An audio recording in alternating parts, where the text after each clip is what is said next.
Hello అందరికీ welcome to ASR జిల్లా FM. ఈ నెల 14న జరిగే జనసేన పార్టీ 12వ ఆవిర్భావ దినోత్సవానికి అల్లూరు జిల్లా నుంచి భారీగా జనసైనికులు తరలి రావాలని అరకు పార్లమెంట్ మరియు పాడేరు జనసేన పార్టీ ఇన్ఛార్జ్ వంపూరి గంగులయ్య పిలుపునిచ్చారు. ఈ మేరకు పాడేరు జనసేన కార్యాలయంలో ఆవిర్భావ పోస్టర్లను రిలీజ్ చేశారు. కార్యకర్తలతో మాట్లాడి జనసేన కార్యాలయంలో ఏర్పాటు చేసిన విందులో పాల్గొన్నారు. ఈ కార్యక్రమంలో గంగులయ్యతో పాటు అరకు జనసేన పార్టీ ఇన్ఛార్జ్ శెట్టి చిరంజీవి, జనసేన జిల్లా కార్యదర్శి ఉల్లి సీతారాం, ఐటీ విభాగం అశోక్, అనిల్, ఎగ్జిక్యూటివ్ మెంబర్ గొర్లె వీరవెంకట్, మండల నాయకులు, కార్యకర్తలు పాల్గొన్నారు.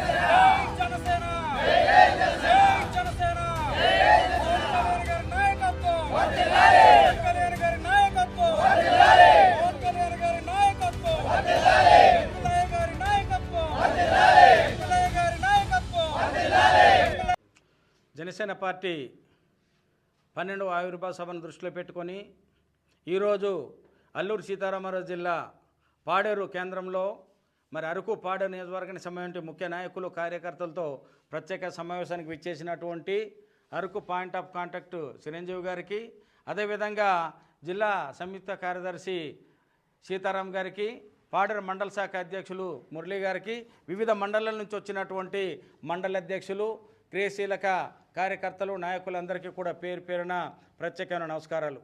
ఈరోజు జనసేన పార్టీ ఆవిర్భవించి 11 సంవత్సరాలు పూర్తి చేసుకొని 12వ సంవత్సరంలో మన జనసేన పార్టీ అధినేత, మన ప్రియతమ నాయకులు, పిఠాపురం శాసనసభ్యులు, రాష్ట్ర ఉప ముఖ్యమంత్రి అయినటువంటి పవన్ కళ్యాణ్ గారు ప్రాతినిధ్యం వహిస్తున్నటువంటి పిఠాపురం నియోజకవర్గం పరిధిలో చిత్రాడ గ్రామంలో 12వ ఆవిర్భావ సభ జరగబోతున్నది.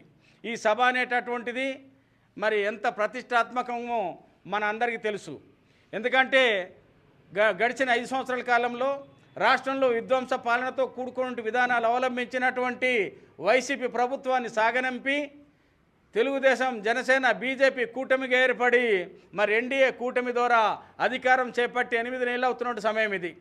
అధికారంలో భాగస్వామి అయిన తర్వాత జరుగుతున్నటువంటి మొట్టమొదటి ఆవిర్భావ సభ కాబట్టి ఈ సభలో పవన్ కళ్యాణ్ గారు సందేశం ఎలా ఉండబోతున్నది, 11 సంవత్సరాల పాటు ప్రతిపక్ష పాత్ర పోషించి ప్రతిపక్ష పాత్రలో అతను ఇచ్చినటువంటి విధానాలు, అతను చెప్పినటువంటి మాటలు, అతను ఇచ్చే సందేశం ఏ రంగం ఉందో మనం చూసాం.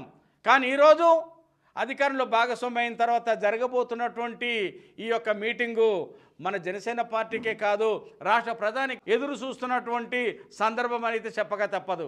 కారణం ఏంటంటే ఎన్డీఏలో ప్రధాన భూమిక పోషిస్తున్న జనసేన పార్టీ అధినేత పవన్ కళ్యాణ్ గారు బీజేపీ పాలిత రాష్ట్రాల్లో సైతం ఎన్నికలు జరుగుతుంటే ఆయా రాష్ట్రాల్లో కూడా ఢిల్లీ లాంటి దేశ రాజధాని ఢిల్లీ లాంటి రాష్ట్రంలో కూడా ఎన్నికలు జరుగుతున్నప్పుడు పవన్ కళ్యాణ్ గారు ఏ రాష్ట్రంలో అడుగు పెడితే ఆ రాష్ట్రంలో సభను జయప్రదం చేయడం అనేది ప్రతి ఒక్కరు బాధ్యతగా భావించాల్సిన అవసరం ఉన్నది. ఇక్కడ అత్యధిక సంఖ్యలో తరలివేయడానికి ప్రయత్నం చేయాలి. దానికి తగ్గ ఏర్పాట్లన్నీ కూడా మనం ఒక్కొక్కరిగా మీ అభిప్రాయాలు తీసుకొని దానికి తగ్గట్టుగా ఆలోచన చేద్దామని చెప్పేసి తెలియజేస్తూ ఈనాటి సభను జయప్రదం చేయడం మనందరి బాధ్యతగా భావించాలని మీ అందరికీ తెలియజేస్తూ సెలవు తీసుకుంటా ఉన్నాను.